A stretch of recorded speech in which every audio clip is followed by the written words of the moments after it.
Hello hello everyone. तो आप देख सकते हैं कि आज से हमारा अप्रॉक्स 116 मतलब डेज 116 दिन बच जाते हैं आप और गेट प्रिपरेशन। एक न एक दिन हमारा दिन घट ही रहा है। तो चलिए आज हम क्वेश्चन नंबर 41 से 50 हम डिस्कस करने वाले हैं। तो मशीन का हमारा सेकंड यूनिट है डीसी मशीन, जिसमें कि सबसे पहला क्वेश्चन जो हमारा कह रहा है 41 नंबर क्वेश्चन की तरफ हम चलते हैं। जैसे कि अभी तक आपने जानते ही होंगे कि हम 40 नंबर क्वेश्चन तक बता दिए हैं। तो सबसे पहले देखिए क्वेश्चन हम कैसे सॉल्व करते हैं, यहाँ से आप समझ सकते हैं। क्या क्वेश्चन को सबसे पहले अप्रोच करना इट्स रियली इंपॉर्टेंट। तो ये डीसी मशीन है जिसका कि हमारा स्पेसिफिकेशन दिया हुआ है कि ये 10 हार्स पावर का है ना। तो हमने लिखा कि सबसे पहले 10 हार्स पावर का है। इसमें करंट का वैल्यू दिया हुआ है, वोल्टेज की वैल्यू दी हुई है और फ्लक्स पर पोल दिया हुआ है और नंबर ऑफ पोल हमारा 4 दिया हुआ है। नंबर ऑफ कंडक्टर जो है पैरेलल पाथ में जो देख सकते हैं 666 दिया हुआ है। और वेव बाइंडिंग है, वेव बाइंडिंग में पोल मतलब जो हमारा ए बराबर होता है वो 2 होता है। आर्मेचर रेजिस्टेंस की वैल्यू दिया हुआ है और लॉसेस दिया हुआ है, जैसे पी लॉसेस मतलब ये 600 ओम दिया है। एज वेल एज हमारा वोल्टेज दिया हुआ है 230 volt. Motor operate from, motor जो है ऑपरेट हो रहा है 230 वोल्ट पे। तो हमसे पूछ रहा है कि motor run at the 1000 RPM, तो हमारा आउटपुट लोड टॉर्क कितना होगा। आउटपुट में हमारा आउटपुट टॉर्क प्रोड्यूस मतलब कितना होगा। तो देख सकते हैं कि क्वेश्चन पढ़ने में ही कोई कितना भी ब्रिलियंट हो, लेकिन 1 मिनट से अधिक तो ले ही लेगा क्वेश्चन को राइट डाउन करने में, समझने में। और हमको ये क्वेश्चन करने के लिए मात्र 3 मिनट अप्रॉक्स मिलता है। तो 3 मिनट में आप 1 मिनट तो क्वेश्चन समझने में, उसके बाद कैसे क्वेश्चन को अप्रोच करना है ये कब आएगा, जब आप प्रैक्टिस करोगे। जब तक आप प्रैक्टिस नहीं करोगे, ऐसे नंबर ऑफ आवर से क्वेश्चन नहीं लगाओगे, तब तक नहीं होगा। इसलिए सबसे मेन इंपॉर्टेंट होता है क्वेश्चन को समझना। तो देखिए हम सबसे पहले ई इक्वल टू ये EMF इक्वेशन हम जानते हैं कि P Y Z by 60/A होता है। तो यहाँ से हम क्या करेंगे, यहाँ से हाँ, यहाँ से हम जैसे ई की वैल्यू निकाल लेंगे। ई की वैल्यू हमारी आ गई 222 volt. Then I A equal to V minus I R आप जानते होंगे, क्योंकि यहाँ फार्मूला होता है और फार्मूला सब जानते होंगे कि E equal to V plus I A into R A. तो यहाँ ई आई ए बराबर हम निकाल लेंगे, मतलब वी माइनस ई। यहाँ से हम ई की वैल्यू मालूम होगी, वी की मालूम है, आर ए की वैल्यू मालूम है, तो यहाँ से हम आई की वैल्यू निकाल लेंगे। जब वंस वी गेट आई की वैल्यू तो इंटरनल पावर इक्वल टू क्या होगा, सॉफ्ट पावर के बराबर होता है। तो ई इंटू ए मतलब ये पावर होता है ना, बी इक्वल टू वी आई। तो यहाँ से इंटरनल पावर निकालेंगे। इंटरनल पावर के लिए हमने मल्टीप्लाई किया तो हमारा ये इंटरनल सॉफ्ट पावर आ गया। जब इंटरनल सॉफ्ट पावर हो तो torque soft equal to 2π/NT/60 ये फॉर्मूला होता है, इसलिए हमने इसको मतलब ब्रैकेट में लिखा है कि it's really important to understand. तो सॉफ्ट पावर हमने निकाला इंटू 60, मतलब हमें टी की वैल्यू निकालना है। तो टी की वैल्यू सॉफ्ट पावर अभी निकाला 60 इंटू 2π/N। एन की वैल्यू हमारी 1000 दी हुई है, रखेंगे हमारी टी की वैल्यू आ गई। देख सकते हो केवल और केवल एक कैलकुलेशन पे डिपेंड हमारा हो जाता है हमारा क्वेश्चन, जब हम एक बार क्वेश्चन को समझ लेते हैं। ठीक है, देखिए 42 नंबर क्वेश्चन ऐसा क्वेश्चन था कि बहुत ही समय लगा। ये क्वेश्चन हम पढ़ेंगे भी नहीं, क्योंकि देख सकते हैं यहाँ पे हम करें और लास्ट में देखिए डेट सीट हमने लिखा है टाइम। मतलब ये क्वेश्चन करने में मुझे 40 मिनट से अधिक लगा, लेकिन हो भी नहीं पाया। It's really difficult for me to go through some questions. मैं एआई का भी यूज़ किया, बुक का भी यूज़ किया, तभी समझ में नहीं आता। इसको छोड़ दिया, फिर से जब मैं सेकंड टाइम करूँगा तब इसे ज़रूर करूँगा। ठीक है, अब चलते हैं क्वेश्चन नंबर 43 की तरफ। हमारा क्वेश्चन नंबर 43 क्या कह रहा है। क्वेश्चन नंबर 43 कह रहा है कि हमारे पास एक सेपरेटली एक्साइटेड कौन सा है, 43 है ना, हाँ 43। हमारे पास एक 4 पोल का separately excited wave wound, wave जैसे ही बोला ए बराबर 220 वोल्ट है। पावर जो दिया होगा वो 5 यहाँ पर दिया होगा किलोवाट, एंड जो स्पीड है वो 1200 आरपीएम है। आर ए की वैल्यू यहाँ पे बोला है कि मतलब हम 10/0 बोल देंगे, क्योंकि यहाँ पे लिखा होगा speed at RPM the armature coil reconnected from lap winding the rated voltage in volt and power जो है वो हमारा मतलब स्पीड जो है 1200 आरपीएम पे हमारा मतलब रेटेड वोल्टेज एंड पावर हमें कैलकुलेट करना है। तो फॉर वेव वाइंडिंग आप जानते होंगे कि वही हम EMF इक्वेशन लगाएंगे। तो EMF इक्वेशन से वेव वाइंडिंग के लिए हमने लगाया, फिर वेव वाइंडिंग के लिए जब लगाएंगे तो हमारा ए बराबर 2 हो जाएगा, और हमारा जब हम लेप वाइंडिंग लगाएंगे तो ए बराबर पी हो जाता है। तो पोल की वैल्यू में कितनी है 4। तो यहाँ से हमारा लेप वाइंडिंग एंड वेव वाइंडिंग दोनों हमने निकाला। एंड लेप वाइंडिंग वेव वाइंडिंग निकालने के बाद हम पावर के लिए निकालेंगे। तो वेव वाइंडिंग क्या हो जाएगा, total conductor in path equal to Z/2। Total path of conductor in single phase equal to Z/2, ये समझना होगा। लेट द रेजिस्टेंस Z/2, तो इसलिए हमारा टोटल रेजिस्टेंस कितना हो जाएगा, P इक्वल टू V²/R। तो हमने Z/2 मतलब R/2 रखा, तो हमारा क्या हो गया, पावर आ गया P1। जब P1 आ गया तो ये हमने पावर निकाला। फिर लेव वाइंडिंग के लिए Z/4 हम ले लेंगे सिंगल पाथ में, ये थोड़ा समझना होगा।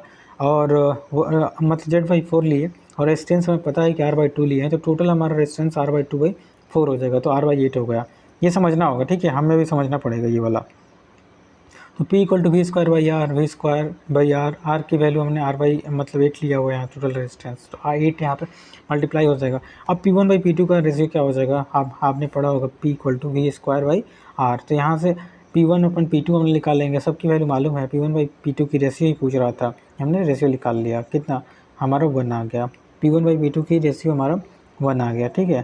तो दैट्स इट। अब चलते हैं क्वेश्चन नंबर 44 की तरफ। क्वेश्चन नंबर 44 हमारे हमसे क्या कह रहा है, क्वेश्चन नंबर 44 ही है, तो या क्वेश्चन नंबर 44 कह रहा है कि हमारे पास एक 4 पोल का connected separately excited DC motor है, जिसमें कि हमारा करंट जो है वो कितना है, 40 एम्पियर लैप वाइंडिंग है, और इसमें जो आरपीएम है मतलब वो 600 आरपीएम है। Get approximately for the wave shape. Wave shape क्या होगा, तो सबसे पहले देखिए ये हमारा लेप वाइंडिंग है। लेप वाइंडिंग जो होता है वो मतलब वेव वाइंडिंग लेप वाइंडिंग जानते होंगे, लेप वाइंडिंग जो होता है एक दूसरे से कनेक्टेड होता है, तो वैसे हमने बना दिया। ये हमारा ये क्या है, लेप वाइंडिंग है। लेप वाइंडिंग सब में हमारा करंट कितना है, देखिए सब में हमारा 4 पोल है, तो हमने 4 वाइंडिंग बनाया और इसमें हमारा कितना है 40 एम्पियर, मतलब ये करंट कितना है 40 एम्पियर। तो सीरीज़ में 40 एम्पियर जो होगा डिवाइड हो जाएगा, मतलब क्या होगा पैरेलल में डिवाइड हो जाएगा 10-10-10, क्योंकि इक्वली हमारा मतलब ये क्या है डीसी वाइंडिंग लेप वाइंडिंग हमारा मतलब डीसी वाइंडिंग में लेप वाइंडिंग किया गया है, ठीक है। ये समझने के लिए केवल हमने बनाया। तो current in each winding equal to क्या हो जाएगा, वो 40/4 मतलब 10 एम्पियर के बराबर हो जाएगा। जब once we get speed and frequency, तो फ्रीक्वेंसी निकालने के लिए हम क्या कर लेंगे, वही फार्मूला लगाएंगे। फार्मूला हमने लगाया NS = 125/F, तो यहाँ से F = क्या हो जाएगा, स्पीड इंटू पोल अपन मतलब ये हमारा फ्रीक्वेंसी मतलब 120, तो फ्रीक्वेंसी हमारा 20 हर्ट्ज आ जाएगा। तो 1/20 टाइम पीरियड में निकालेंगे तो 50 मिलीसेकेंड, और हमारा जो आ जाएगा 50 मिलीसेकेंड, इसमें देखो क्वेश्चन में देखेंगे तो क्वेश्चन में 50 मिलीसेकंड हमारा पूरा फ्रीक्वेंसी है, तो इसमें केवल और केवल 25-50 इसमें हुआ, और हमारा वेव शेप जो हो जाएगा वो स्क्वायर वेव की तरफ हो जाएगा, किसी स्क्वायर इसको बोलते हैं। तो ये अब जब पढ़ोगे तो समझ में आ जाएगा, ठीक है। तो आगे हम चलते हैं क्वेश्चन नंबर 45।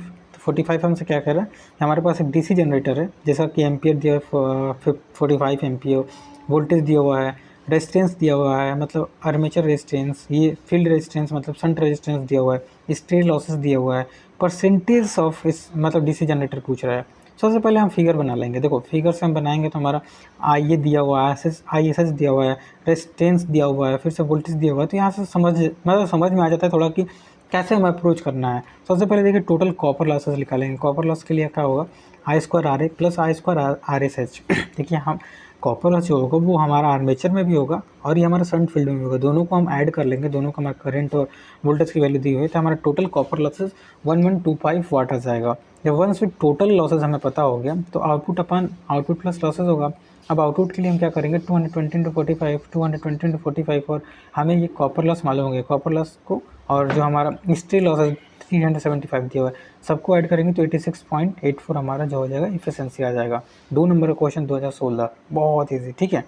आगे चलते हैं हम क्वेश्चन नंबर 46 क्या कह रहा है कि हमारे पास एक 220 वोल्ट का मतलब सीरीज़ मोटर है एंड IA = हमको 30 एम्पियर दिया हुआ है। देखिए आर्मेचर मतलब करंट हमारा दिया हुआ है और IA दिया हुआ है, आर्मेचर करंट यहाँ पे दिया हुआ है 0.0, मतलब आर्मेचर ये क्या है रेजिस्टेंस है ना, armature field current = 0.4, armature and field current ये IF = 0.1 दिया हुआ है।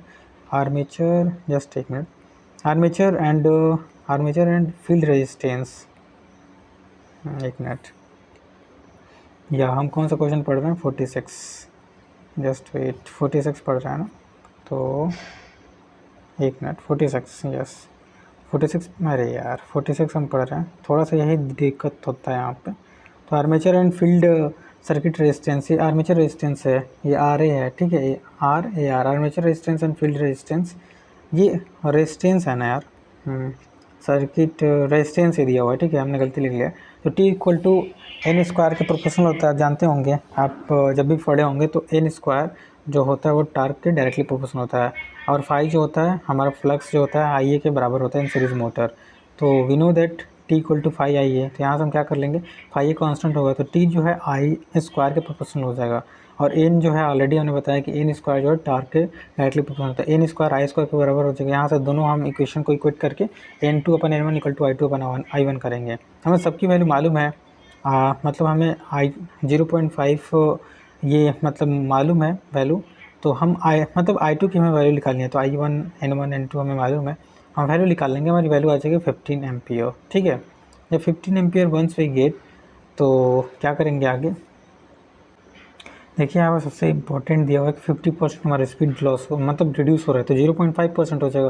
भाई N2/N1 के हमने रख लिया 0.5, तो यहाँ से हम फिर से आगे चलते हैं। N2/N1 इक्वल टू ये ट्रांसफार्मर रेशियो जानते होंगे, यहाँ से 0.5 है, EB2/EB1 और मतलब EB2/EB1 ही हम रख लेंगे 30/40, और फाइनली हमारा EB2/EB1 आ जाएगा। EB2/EB1 हमारा 0.25 के बराबर आ जाएगा। Once we get then EB1 equal to जो हमारा टर्मिनल वोल्टेज है 220 देख सकते हैं, उसमें से हम घटा लेंगे, मतलब 3 हमारा और 0.4 प्लस इतना, तो हमारा EB2 आ जाएगा। जब EB2 आ गया तो इसमें हम क्या करेंगे, EB2 ही हमें निकालना था, वो आ जाएगा 51/270%। ठीक है, तो ये हमारा क्वेश्चन नंबर 46 हो गया। अब चलते हैं क्वेश्चन नंबर, मतलब हाँ आगे हम कर लेंगे। तो EB2 इक्वल टू, हाँ हमें मतलब रेजिस्टेंस निकालना था, एक्सटर्नल रेजिस्टेंस, तो एक्सटर्नल रेजिस्टेंस के लिए फार्मूला लगाएंगे और पुट करेंगे, तो एक्सटर्नल रेजिस्टेंस फाइंड कर लेंगे। उसके बाद हम चलते हैं क्वेश्चन नंबर 47। क्वेश्चन नंबर 47 हमसे क्या कह रहा है कि हमारे पास वही सेम एज इट इज़ वैसे ही करना है, केवल हमें क्या दिया है उसके बाद कैसे अप्रोच करना है। सेपरेटली एक्साइटेड डीसी मोटर है जिसमें कि हमारा करंट दिया हुआ है 150 एंड हमारा जो मतलब वोल्टेज है वो 145 दिया हुआ है, स्पीड दिया हुआ है, आर्मेचर रेजिस्टेंस दिया हुआ है, फिर से स्पीड दिया हुआ है जो कि 1000 RPM से इंक्रीज़ किया जा रहा है। देखिए इंक्रीज़, तो हमें डीसी मतलब ये क्या पूछ रहा है यहाँ पर, देखो करंट एम्पियर में पूछ रहा है व्हेन डीसी इज ग्रिड। तो ठीक है, यहाँ सबसे पहले हमें समझना होगा कि as DC generator is connected with the grid the output will be constant. भाई ग्रिड से कनेक्ट कर लो तो आउटपुट कांस्टेंट हो जाएगा। When the generating is running at 800 RPM। देखिए सबसे पहले हमारा जो जनरेटर है वो यहाँ पे 800 RPM से रोटेट कर रहे हैं, तो E equal to V1 plus IA1।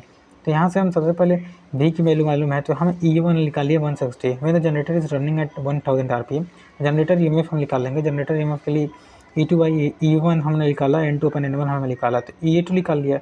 Once we gate E2 then हम आई न्यू की वैल्यू निकालना था, वही हम निकाल लेंगे। आई न्यू की वैल्यू हमारी कितनी आ जाएगी, E2 माइनस V/RA1, तो ये हमारी वैल्यू आ गई 500। यही हमें करंट की वैल्यू देखो यहाँ पे पूछ रहा है ना कि करंट इन एम्पियर हमने निकाल दिया 550, तो ये हमारा 47 हो गया। अब चलते हैं 48 नंबर क्वेश्चन।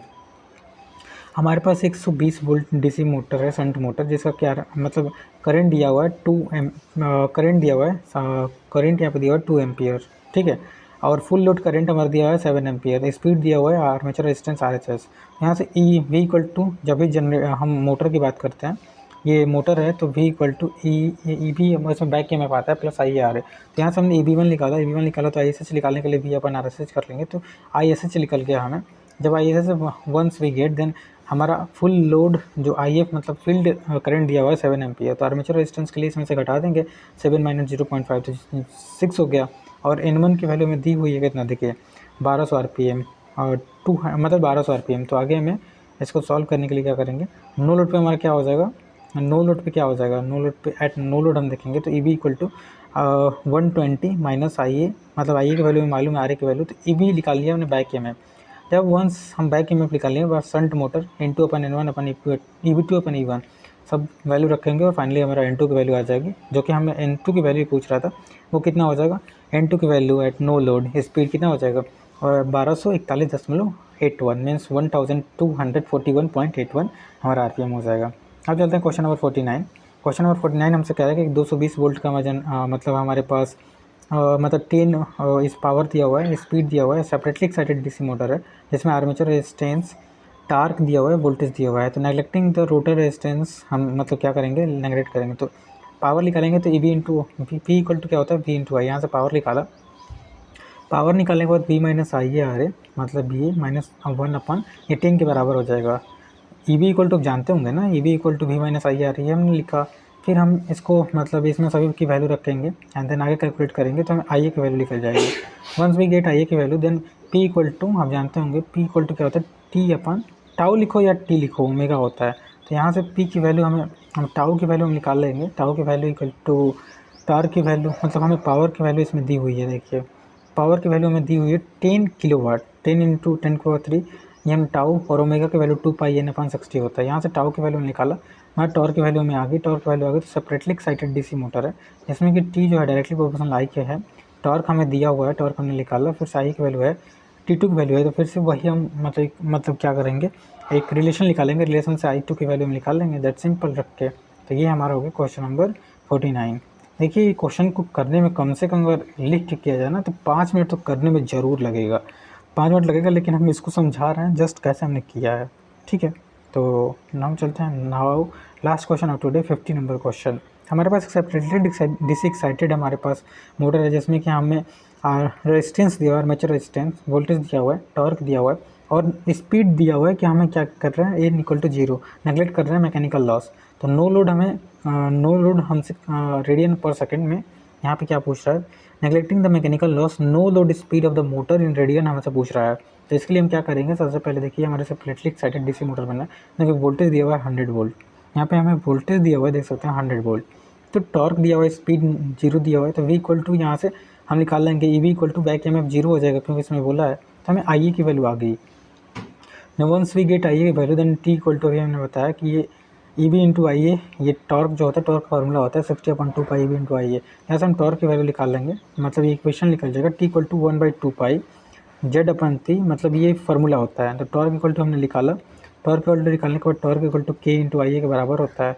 यहाँ से एक और रिलेशन निकल जाएगा, जब इसमें सभी वैल्यू रखेंगे तो के की वैल्यू हमें फाइंड हो गया। जब के की value once we get then A B जो है हमें 150 वोल्ट दिया हुआ है, A B back M F हमने 150 वोल्ट निकाला है। तो यहाँ से फिर से फार्मूला लगाएंगे दोनों को इक्वेट करने के बाद, और यहाँ से ए बी की वैल्यू Z/E क्या हो जाएंगे, कांस्टेंट है, तो इनकी वैल्यू हमने निकाला। और E B equal to 2πk, हमने इसको के रखा 2π, और ये n/60 सभी वैल्यू को यहाँ पे W0 जो है मतलब वो कांस्टेंट है, तो यहाँ से ई बी इक्वल टू के इंटू इसके बराबर हो जाए, तो W इक्वल टू EV/K हो जाएगा। के की वैल्यू मैंने निकाला है और ई बी की वैल्यू 150 मालूम है, तो निकाल लेंगे 600 रेडियन पर सेकंड आ जाएगा। तो इस तरह से 50 नंबर हम क्वेश्चन कर लेंगे। थोड़ा सा ट्रिकी है लेकिन अब नोट्स में शेयर कर दूंगा, if you want then you can join Telegram. Thank you.